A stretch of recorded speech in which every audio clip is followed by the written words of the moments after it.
श्रीपाल नरेश्वर समर्या परमेष्टि नव पद प्रेम से श्रीपाल नरेश्वर समर्या परमेष्टि नव पद प्रेम से रानी मनाई बेटी जवाई सबको ले नृपला महोत्सव कर लायो महला में बोले जय जयकार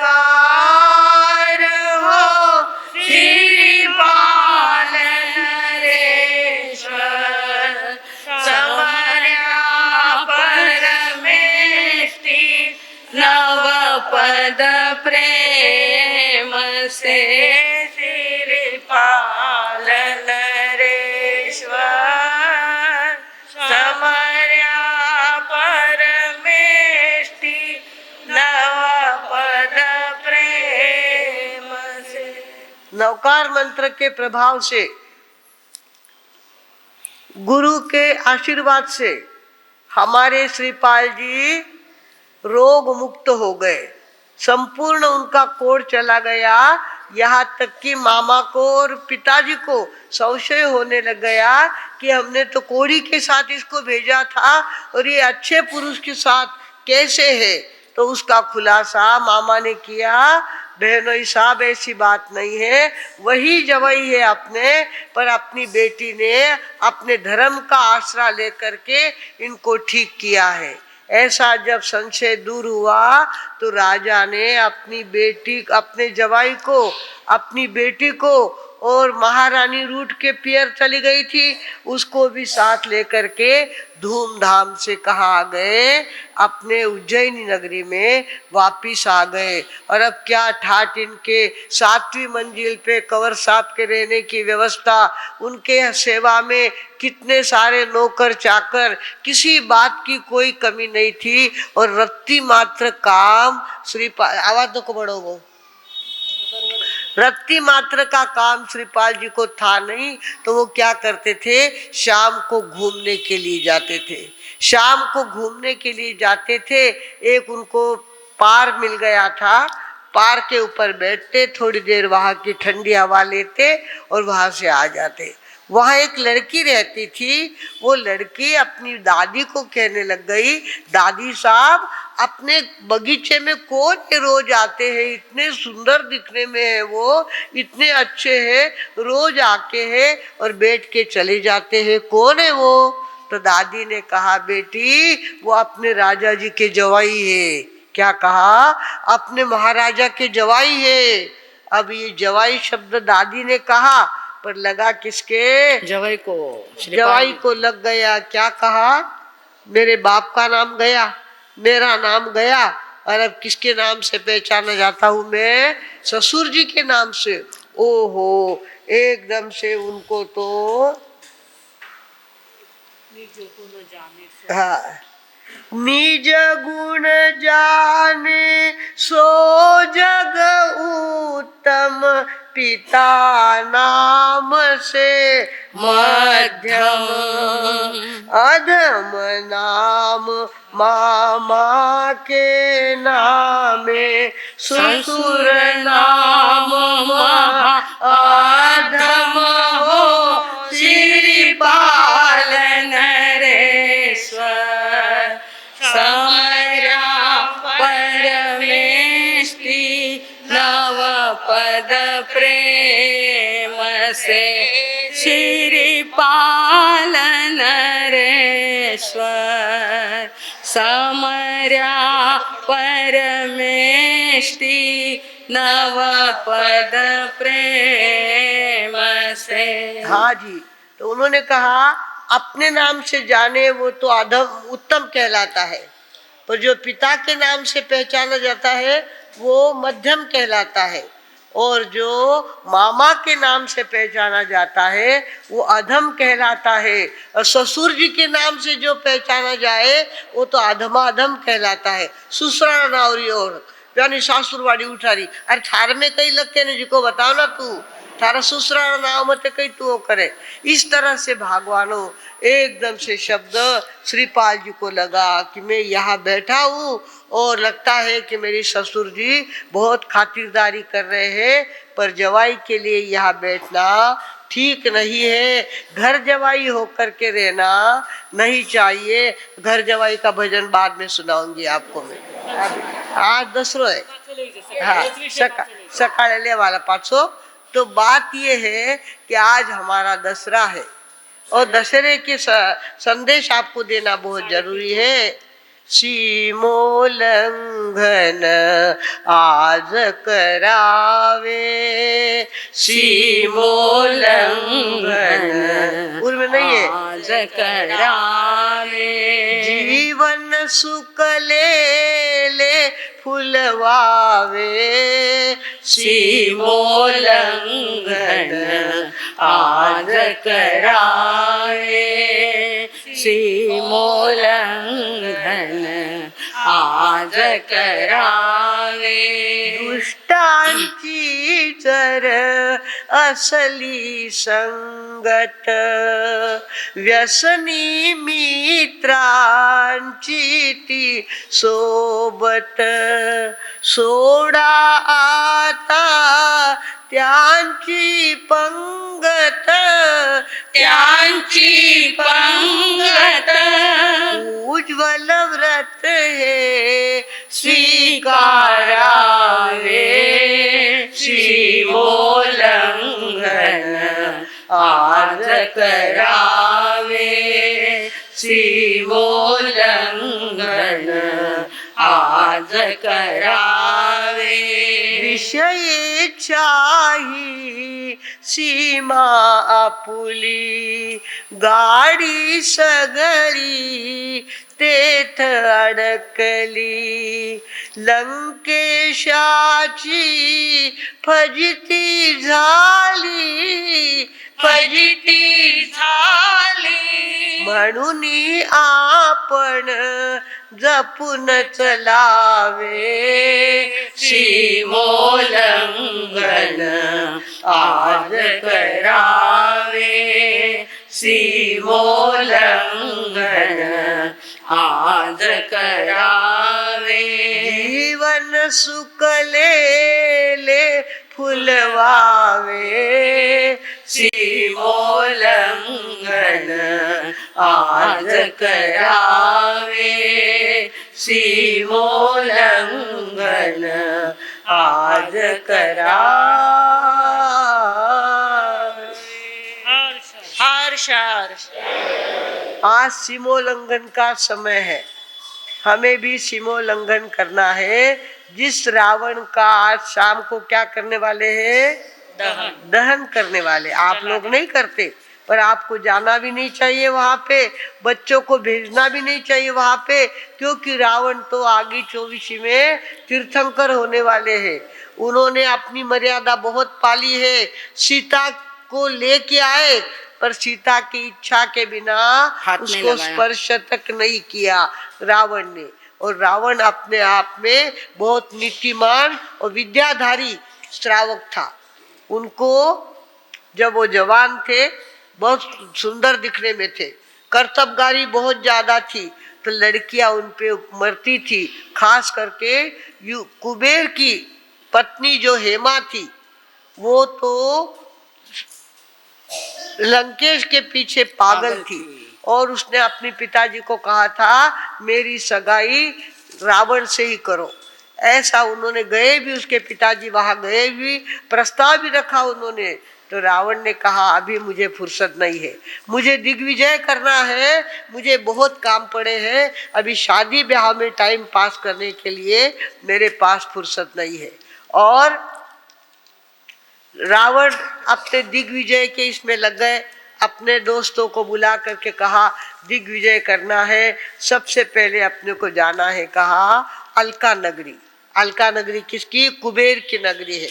अलका नगरी के ऊपर अपने को चढ़ाई करनी है और सारी सेना को लेकर अलका नगरी में गए। तो वह अलका नगरी के कुबेर ने क्या किया था, चारों तरफ खंदक खोद के रखी थी और उस खंदक के अंदर अग्नि प्रज्वलित करके रखी थी। वो अग्नि किसी को भी बुझाना नहीं आ सकता, ऐसी वो अग्नि थी। विद्या के द्वारा उसने अग्नि तैयार करी थी और चारों तरफ खंडक में जला के रखी थी। अब रावण की सेना आई, उन्होंने कहा हम तो अलका नगरी में जा नहीं सकते, वहाँ इतनी चौड़ी और इतनी ऊंडी खाई है कि जिसके अंदर आग जलती है, हम कूद के भी उधर पहुँच नहीं सकते, ऐसी वो खाई है। बेचारे रावण के सारे सैनिक तो वापिस आ गए। इधर हेमा की नासी, हेमा जो बचपन से रावण के पीछे पागल थी, उसने अपनी दासी को कहा भेजा, जहाँ रावण का उतारा था वहाँ पे भेजा और वहाँ पहरा देने के लिए विभीषण बैठे हुए थे। तंबू के बाहर विभीषण बैठे हुए थे। तो रावण के पास ये सीता दासी जाने लग गई।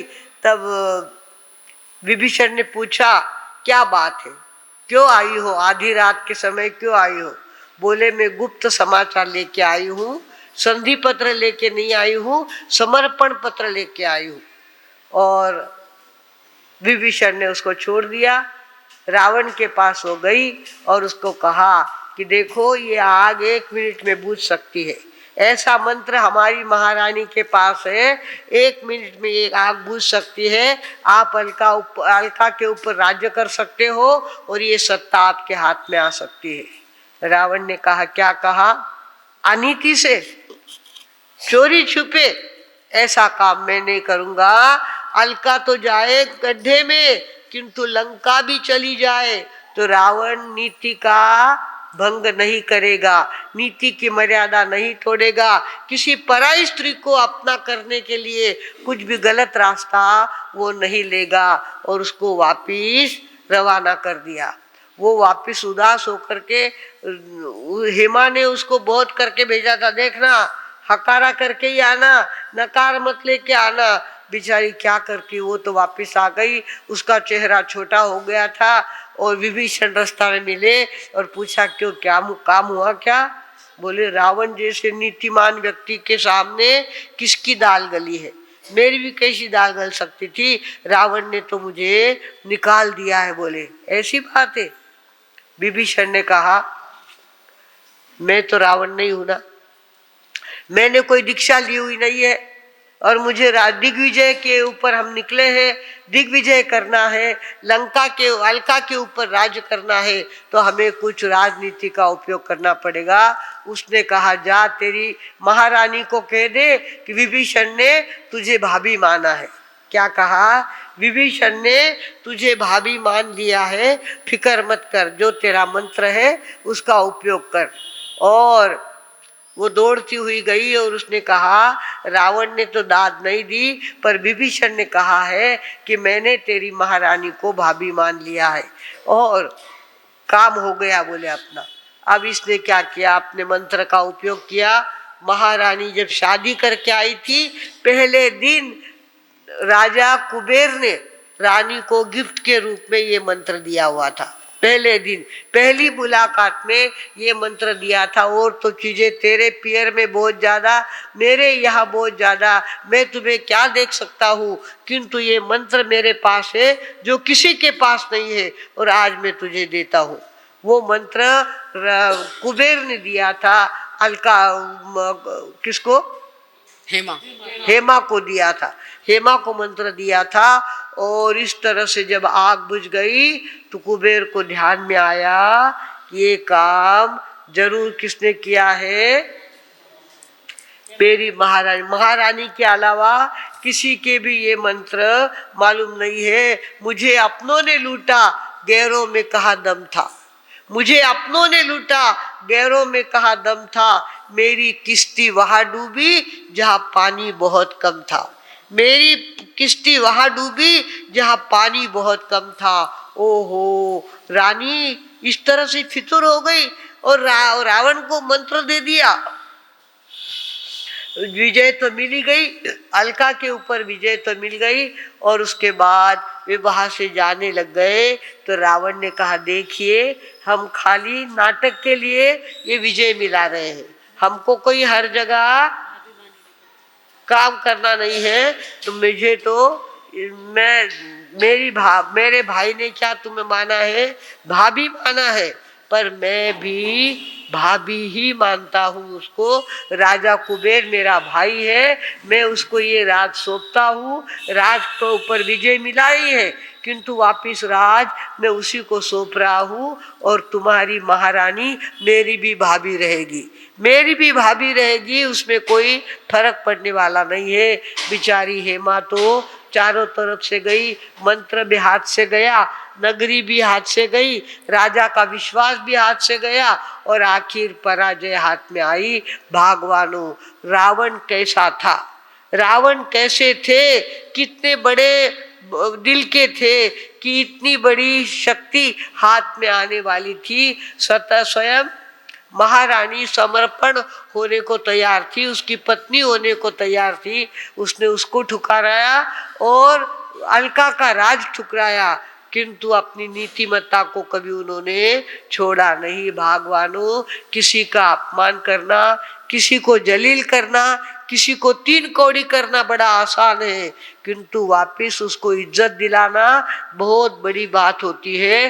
भगवानों, हमारे रावण ने कुछ भी हो अपनी नीति को नहीं छोड़ा।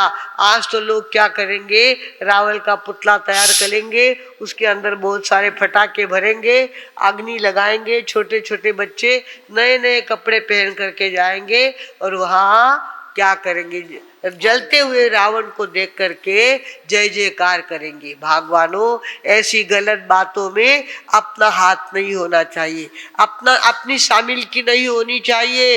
रावण होने वाले तीर्थंकर है, रावण बहुत ऊंची आत्मा है, एक सीता को लेके गए, इसके अलावा उन्हें कोई काम नहीं किया। सीता के परमिशन के बिना उन्होंने छुआ तक नहीं माँ सीता को, और मर्यादा का पालन किया।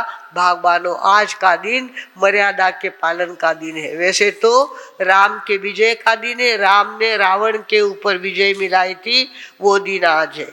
और आज का दिन मर्यादा के पालन का दिन है। हम भी दशहरे से मर्यादा का पालन करने की आदत चालू कर दे। अब तली हुई चीजें घर में बहुत बनेंगी, दिवाली आ रही है, करंजा पुड़िया चरकी मिट्टी कई कई घरे करोला, कितो खाओला, पेट कितो बिगाड़ने रखोला, जरा सोचे।